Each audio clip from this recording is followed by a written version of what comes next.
Ladies and gentlemen, every once in a while we experience a moment, just a moment that shifts our perspective forever. Not because someone told us to think differently, but because something clicked. It was honest, it was real, and it made us see the world and ourselves with new eyes. I'm not here today to impress you. I'm here to remind you of something you may have forgotten or maybe never realized. That clarity, that moment of aha, can happen in the time it takes to finish a cup of coffee or in the next 10 minutes. So I invite you not just to listen, but to lean in. Because what you're about to hear not only open your eyes, it might just reconnect you with your why. Let's begin. Most of us spend our lives searching for answers. We read books, watch videos, attend seminars, and look for gurus, thinking that somewhere out there lies a magical answer that will unlock everything. Our purpose, our passion, our direction. But here's the truth we often miss: clarity doesn't come from finding answers. It comes from asking better questions. When we were children, we asked questions endlessly. Why is the sky blue? Why do people cry? What happens if I jump off the couch with a cape on? We were curious, fearless, and unafraid of sounding foolish. Somewhere along the line, as we got older, we were taught, subtly or directly, that having the right answer was more important than having the right question. That knowledge was a badge of honor and not a tool for discovery. We were rewarded for accuracy, not curiosity. And in doing so, we stopped exploring. But think about the most pivotal moments of your life. The turning points, the moments when everything changed. They didn't happen when someone gave you the answer. They happened when you asked yourself a better question. Questions like, is this the life I want? Why am I really doing this? What would I do if I wasn't afraid? These questions crack open the walls we've built around ourselves. They don't give us immediate answers, but they shine a light on what matters.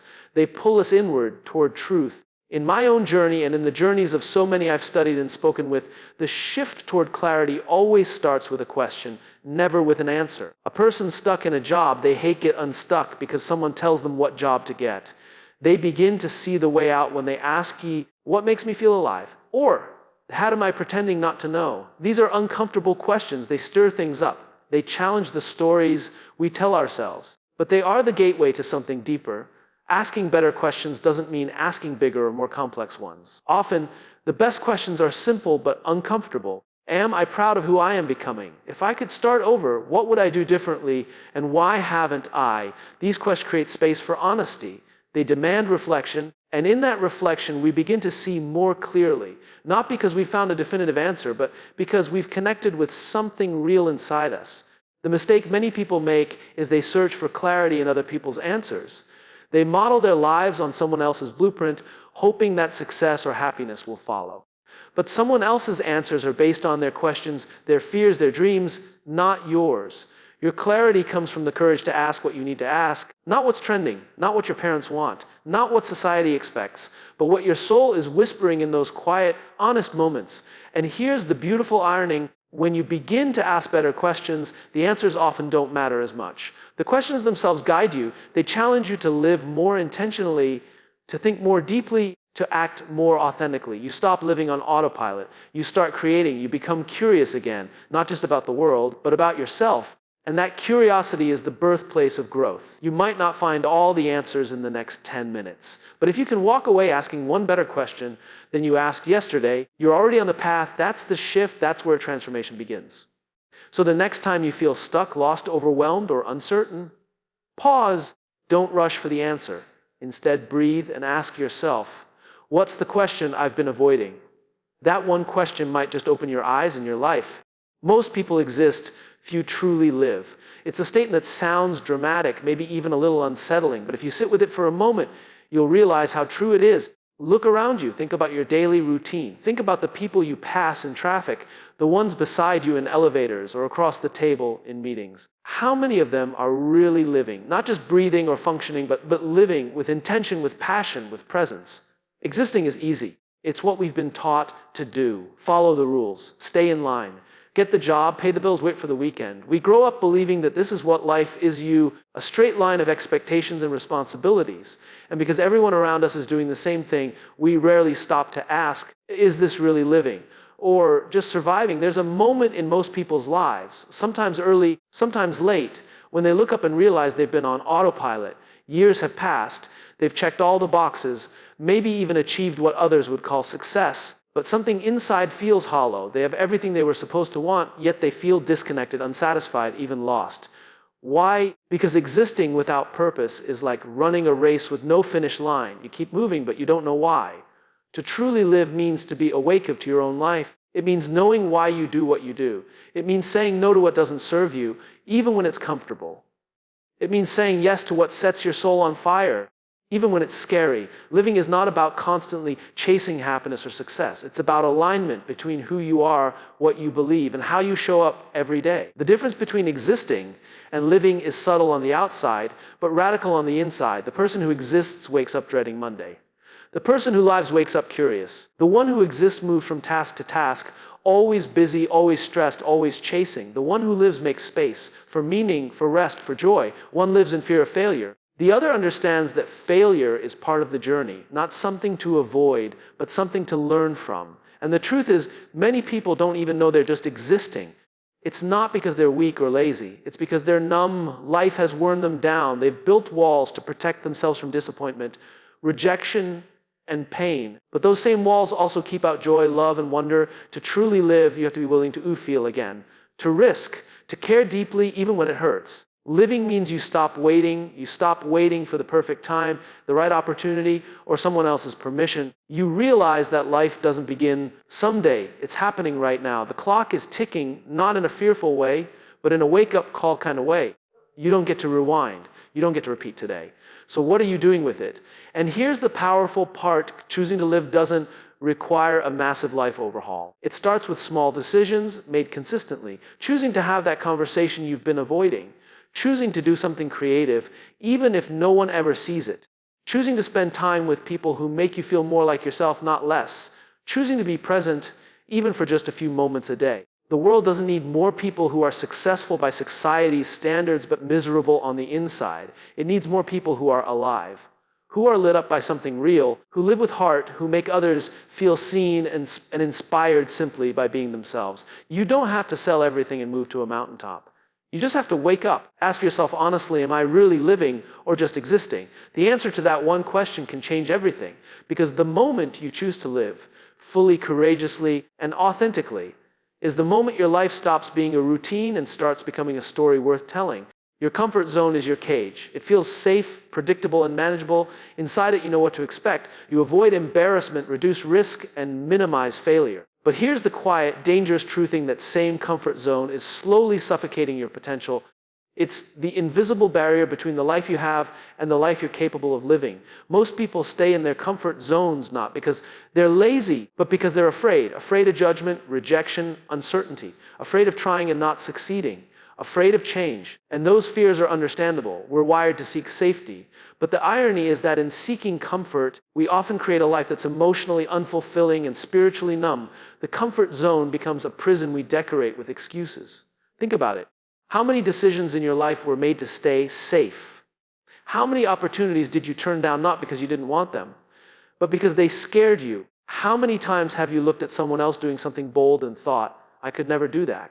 That voice, that doubt, is the voice of the cage talking. Growth never happens inside the comfort zone. Nothing new is discovered there. You don't become stronger, wiser, or more fulfilled by doing what you've always done. Everything you admire, every person who has inspired you had to step outside of their comfort zone. They had to risk being uncomfortable, misunderstood, or even laughed at. They had to feel the fear and move anyway. That's how transformation happens.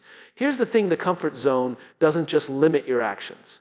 It shapes your identity. The longer you stay in it, the more you start to believe that's all you're capable of. You lower your standards, dim your light, and tell yourself, this is just who I am.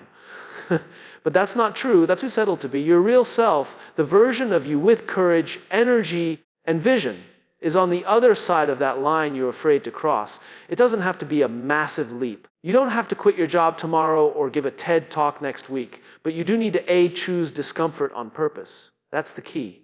Do something that stretches you. Start the conversation you've been avoiding. Apply for the thing you're not qualified for. Stand up for what you believe, even if your voice shakes. Each time you push past your comfort zone, even slightly, you expand it. What once terrified you becomes normal. What once seemed impossible becomes a memory of your courage. And that's the hidden power of leaving the cage. You don't just gain experience. You gain belief in yourself. You start to see what you're made of. You learn that fear doesn't mean stop. It means you're on the edge of something meaningful. Fear is often a signpost pointing toward growth. But you can't use fear as a guide as you're willing to feel it. Most people run from it. The ones who change their lives walk through it. The comfort zone whispers, stay here. You'll be fine, but what finding is not the goal. Fulfilled, alive, connected, growing, that's what we're built for. And that kind of life demands that you step into the unknown where nothing is guaranteed except your own evolution. You'll stumble, you'll fail, people might doubt you. But each time you choose courage over comfort, you reclaim a piece of yourself. You stop waiting for life to happen and start creating it. You stop asking for permission and start giving yourself a voice.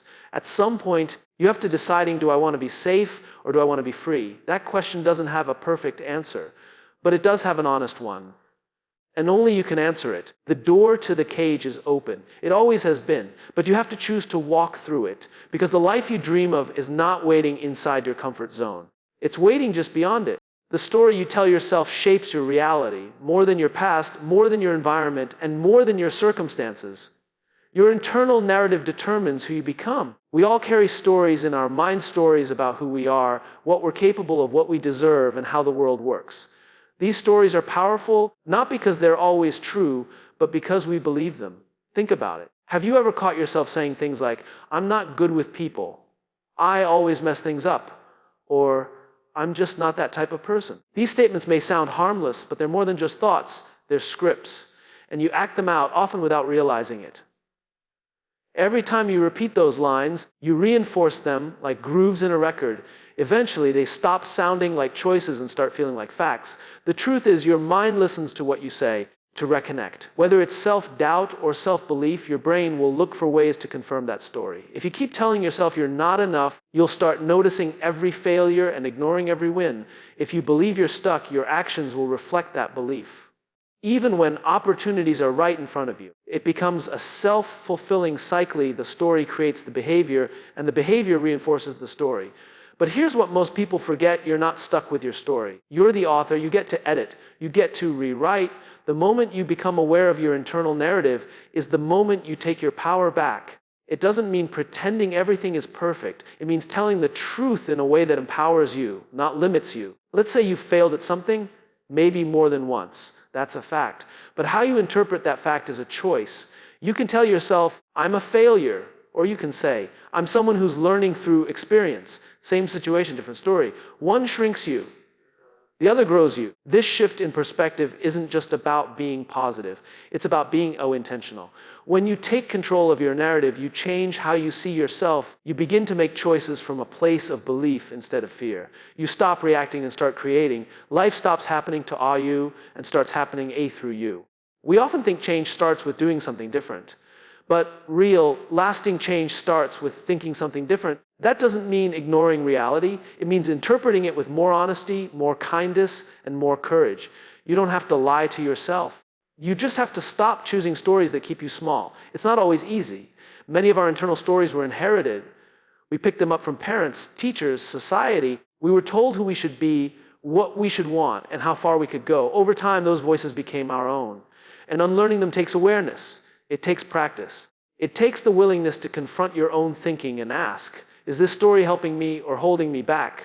Start by listening. Pay attention to the language you use when you talk to yourself. Notice the words that come up when you fail, when you're challenged, or when you're dreaming big. Are you encouraging yourself or tearing yourself down before you even begin? Then challenge those thoughts. Question them. Replace them with stories that move you forward. Instead of, I can't do this, and try, I'm learning how to do this. Instead of, it's too late for me, say, this is exactly the time I choose to begin. These shifts may feel small, but they create new patterns, new beliefs that lead to new actions. Over time, those new actions shape new results, and those results reinforce the new story. That's the power of narrative. It builds your identity. It builds your life. You're going to tell yourself stories either way. The question is, are you going to tell yourself a story by default or by design? Because when you change the story you tell yourself, you don't just change how you see the world, you change what's possible in it. Success is not the goal, alignment is. For most of our lives, we're taught to chase success. We're given a formulaic: study hard, get a good job, earn money, build status. acquire things. And if we check enough boxes, we'll supposedly feel fulfilled. But too many people arrive at that so-called finish line feeling empty, anxious, or even lost. Why? Because they chase view success, not alignment. Success is often defined by the external world. It's measured by outcomes. Titles, salaries, awards, applause. Alignment, on the other hand, is internal. It's about being congruent with who you are, what you value, and how you show up in the world. It's about living a life that feels right on the inside, not just one that looks good on the outside. You can be incredibly successful by society's standards and still be miserable. You can be wealthy and respected and still feel like a fraud. Because when your actions are disconnected from your values or life becomes a performance, you wear the right mask, you play the part. But deep down, you know something's off. Alignment feels different. It's not always glamorous, and it doesn't always come with applause, but it gives you peace. It gives you clarity. When you're aligned, you stop needing to prove yourself. You stop constantly comparing, constantly competing. You're not driven by pressure. You're pulled by purpose. Alignment asks harder questions than success. Not, what should I do to get ahead? But what kind of life feels true to me? Not how do I impress others, but what brings me alive? And those questions demand honesty, because sometimes the truth is inconvenient. Sometimes it asks you to let go of things that look impressive, but feel hollow. Sometimes it means walking away from success to reclaim yourself. This doesn't mean success is bad. There's nothing wrong with achievement. But success without alignment is a recipe for burnout, disconnection, and regret. When you're not aligned, even your wins don't feel like victories. You can't enjoy them because you know you had to trade too much of yourself to get there. The world celebrates hustle. It glorifies grinding and pushing and outperforming. But alignment doesn't come from hustle. It comes from stillness, from reflection, from getting quiet enough to hear your own voice beneath the noise. And in that stillness, you begin to ask different questions. What do I believe in? What matters most to me? Where am I lying to myself just to keep going? When you live in alignment, your decisions become clearer. You stop chasing every opportunity that comes your way because you know which ones match your path and which don't. You're not pulled in 100 directions because you've learned to say no to what doesn't serve you.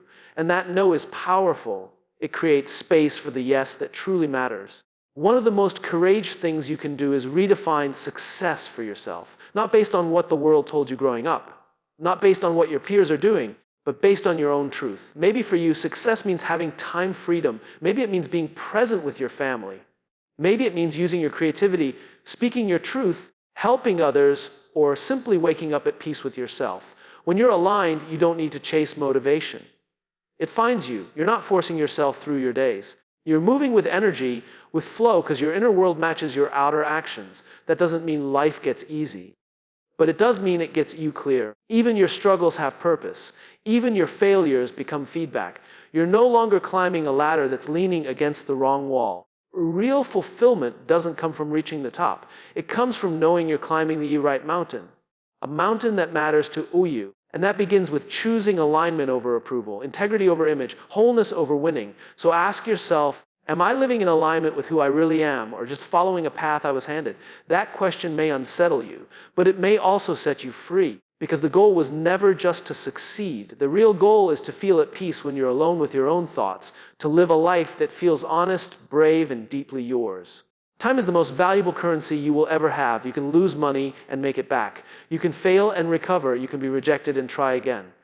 But time only moves in one direction. Every second that passes is a second you'll never get back. That truth alone should shake us awake. Not in fear, but in urgency. Because the biggest illusion we live under is that we have plenty of time. We act like life is endless. We procrastinate on what matters. We put off dreams until the right time. We assume we'll have more chances, more energy, more clarity later.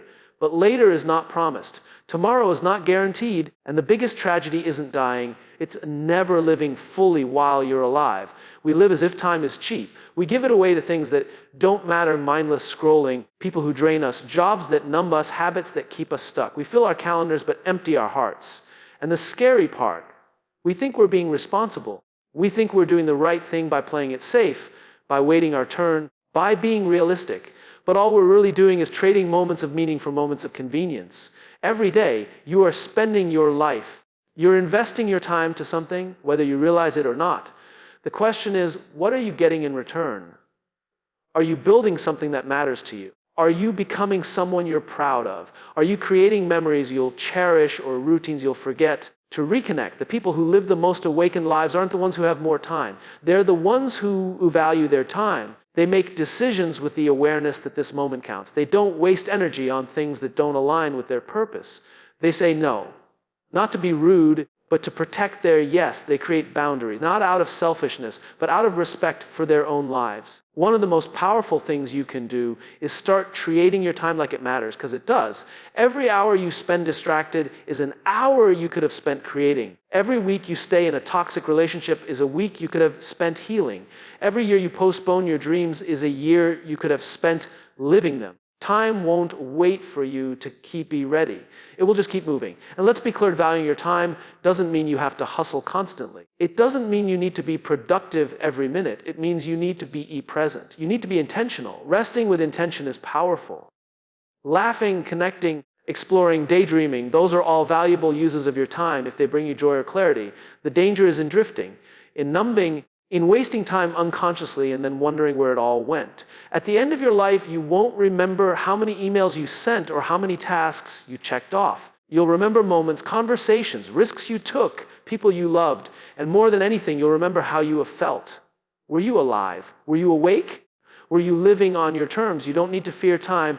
You just need to respect it. You need to see it as a gift, because that's what it is. Every morning you wake up is another chance, another page in your story, another moment to choose differently, to break patterns, to speak truth, to start fresh. And yes, it's going to take courage, but what's the alternative? Comfort, numbness, regret. Don't wait for a wake-up call. Don't wait for a crisis to remind you what matters. Let this moment be enough. Let it be the spark that shifts your perspective, because your life is happening now, not someday. Not after you've got it all figured out, not when you feel more confident. Now, the clock is ticking, but that's not meant to scare you. It's meant to focus you, to anchor you in what's real, to remind you that every day is a choice. Every second is a seed, and the life you want, the person you hope to become, it's not waiting in the future. It's waiting in the way you spend your own time, starting today.